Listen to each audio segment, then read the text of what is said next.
नमस्कार। आप सभी का बहुत बहुत स्वागत है हमारे श्री उदासी दरबार चैनल में।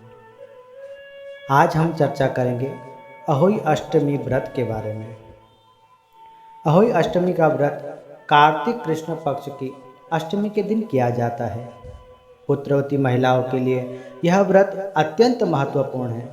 यह व्रत जो गर्भवती महिलाएं होती हैं उनके लिए भी अत्यंत लाभदायक है, और जिनका विवाह हो चुका है, जिन्हें कोई संतान नहीं है, यदि वह भी श्रद्धापूर्वक इस व्रत को करे तो अहोई माता की कृपा से उनकी झोलियां भी हरी भरी हो जाती हैं। करवा चौथ का व्रत जहां महिलाएं अपने पति की दीर्घायु के लिए करती है, वहीं पर अहोई अष्टमी का व्रत अपनी संतान की लंबी उम्र और उन्हें हर प्रकार के संकटों से बचाने के लिए करती है। जहाँ करवा चौथ के व्रत में चंद्रमा को अर्घ दिया जाता है, वहीं पर इस व्रत में तारों की छाँव में अर्घ दिया जाता है। यह व्रत कार्तिक मास के कृष्ण पक्ष की अष्टमी के दिन आता है, इसलिए इसे अहोई अष्टमी भी कहा जाता है। शास्त्रों के अनुसार अगर कोई निसंतान महिला इस व्रत को करती है तो उसके घर में जल्द ही बच्चों की किलकारियाँ गूंजने लगती है। इसके अलावा अगर संतान को किसी प्रकार का कष्ट हो तो भी इस व्रत को करने से वह समाप्त हो जाता है। इस दिन अहोई माता की पूजा की जाती है, उनकी कथा सुनी जाती है और तारों की पूजा करके अहोई माता से संतान के सुख की कामना की जाती है। इसलिए अहोई अष्टमी के व्रत को इतना महत्व दिया जाता है। अहोई में स्याहू माला का महत्व। अहोई व्रत के लिए महिलाएं पूरी विधि विधान से अहोई व्रत करती है। कई जगहों पर पूजा सामग्री के साथ महिलाएं एक चांदी की माला भी धारण करती हैं। व्रत के दिन महिलाएं स्याहू की माला पहनती है और इसका बड़ा ही महत्व है। अहोई पूजा में चांदी की अहोई बनाई जाती है जिसे स्याहू कहते हैं। कलावे में चांदी के दाने और माता अहोई की मूर्त वाले लॉकेट के साथ यह माला बनाई जाती है। व्रत धारण करने वाली महिलाएं इसे गले में धारण करती हैं। व्रत शुरू करने से लगातार इस माला को दिवाली तक पहनना अनिवार्य कहा गया है। माला की पूजा करने का खास विधान है। पूजा पूरे विधि विधान से ही हो। ऐसा माना जाता है कि स्याहू की माला में हर साल एक दाना बढ़ाया जाता है। इसका भाव यह है कि इससे पुत्र की आयु बढ़ती है। स्याहू माता के लॉकेट की पूजा करें, उसके बाद संतान को पास में बैठाकर माला बनाएं। संतान का तिलक करें और माला धारण करें और अहोई माता से अपने पुत्र की लंबी आयु की कामना करें। अहोई अष्टमी के दिन महिलाओं को सुबह प्रातःकाल जल्दी उठकर घर की साफ सफाई कर स्नान आदि करके व्रत का संकल्प लेना चाहिए। अहोई माता की पूजा के लिए गेरू से दीवार पर अहोई माता के चित्र बनाएं और स्याहू और उनके साथ पुत्रों की तस्वीर भी बनाएं। परंतु आजकल बाजारों में अहोई माता का चित्र बड़ी सरलता से मिल जाता है, इसलिए आप चाहे तो पूजा में वह भी रख सकते हैं। सुबह पूजा करते समय लोटे में जल और उसके ऊपर करवे में जल रखना चाहिए। शाम को इन चित्रों की पूजा करनी चाहिए।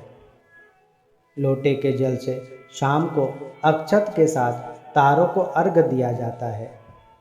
माता जी के सामने चावल की कटोरी, मूली, सिंघाड़ा आदि रखकर व्रत की कथा श्रवण करनी चाहिए। कथा श्रवण करते समय अपने हाथ में अक्षत ले और कथा समाप्त होने के बाद उन अक्षत को अपनी चुन्नी अथवा पल्लू में बांध ले और शाम को जब तारों को अर्घ देवे तो उसी अक्षत से अर्घ देना चाहिए। इसके बाद अहोई माता को 14 पूरी और 8 मालपुओं के साथ दूध और भात का भोग लगाना चाहिए।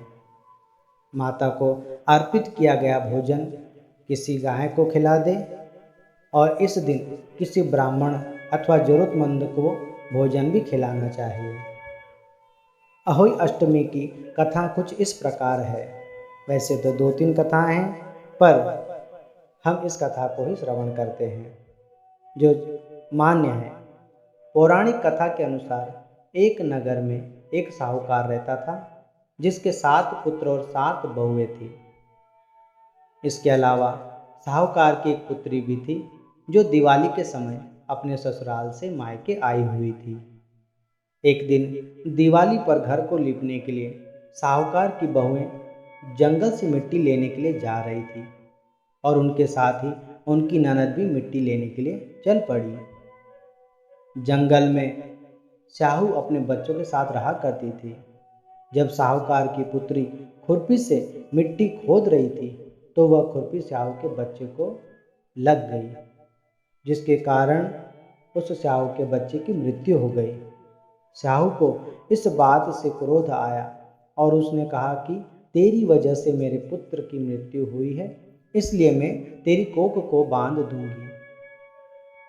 शाहू की बात सुनकर साहूकार की पुत्री ने अपनी सभी भाइयों से विनती की कि वह उसकी जगह अपनी कोख बंधवा ले। जब उसकी 6 भाभियों ने अपनी कोख बंधवाने से मना कर दिया तो उसकी छोटी भाभी अपनी कोख बंधवाने के लिए राजी हो गई। इसके बाद साहूकार की सबसे छोटी बहू को जो भी संतान होती वह 7वें दिन मृत्यु प्राप्त कर लेती। जब साहूकार की छोटी बहू के 7 पुत्र मर गए तो उसने इस समस्या के निदान के लिए एक ब्राह्मण को बुलाकर इस समस्या के समाधान के बारे में पूछा। उस ब्राह्मण ने साहूकार की बहू को सुरही गाय की सेवा करने को कहा और उसकी सेवा से उसकी आशीर्वाद प्राप्त करने की सलाह दी। इसके बाद साहूकार की छोटी बहू सुरही गाय की बहुत सेवा करती है। सुरही गाय छोटी बहू से कहती है कि मैं तुम्हारी सेवा से अत्यंत प्रसन्न हूँ, बताओ तुम क्या चाहती हो। इसके बाद वह छोटी बहू सुरही गाय को अपना सारा हाल सुनाती है। तब सुरही गाय छोटी बहू को अपने साथ लेकर शाहू के पास जाती है। रास्ते में चलते चलते दोनों अत्यधिक थक जाते हैं और एक पेड़ के नीचे बैठकर आराम करने लगते हैं। आराम करते समय छोटी बहू की नज़र एक गरुड़ पंखनी के बच्चे पर पड़ती है जिसे एक सांप डसने जा रहा था। छोटी बहू ने उस सांप को मार दिया और उसके बच्चों की रक्षा की। उसी समय गरुड़ पंखनी भी वहाँ पर आ जाती है और जब वह उस जगह पर खून बिखरा हुआ देखती है तो उसे लगता है कि इन्होंने मेरे बच्चे को मारने का प्रयास किया है और वह अपनी चोंच से छोटी बहू को मारने लगती है। इस पर छोटी बहू और सुरही गाय बोली कि तुम्हारे बच्चे सुरक्षित है, उन्हें कुछ भी नहीं हुआ है। हमने ही तो सांप से तुम्हारे बच्चों की जान बचाई है। यह सुनकर गरुड़ पंखनी को अपनी गलती का आभास हुआ और वह पश्चाताप करने लगी। फिर छोटी बहू की बातों को सुनकर उसे स्वयं साहू माता के पास ले जाती है। छोटी बहू शाहू माता की खूब सेवा करती है और उन्हें प्रसन्न होकर 7 संतानों का आशीर्वाद देती है। इसके पश्चात छोटी बहू के परिवार में 7 पुत्रों का जन्म होता है। भरा पूरा परिवार हो जाता है और कुछ समय बाद उसके घर में 7 बहुएं भी आ जाती है। तब से संतान के लिए अहोई माता का व्रत किया जाने लगा। अहोई का अर्थ होता है अनहोनी से बचाने वाली और इसका एक अर्थ यह भी होता है अनहोनी को भी होनी बनाने वाली। बोलिए श्री अहोई माता की जय।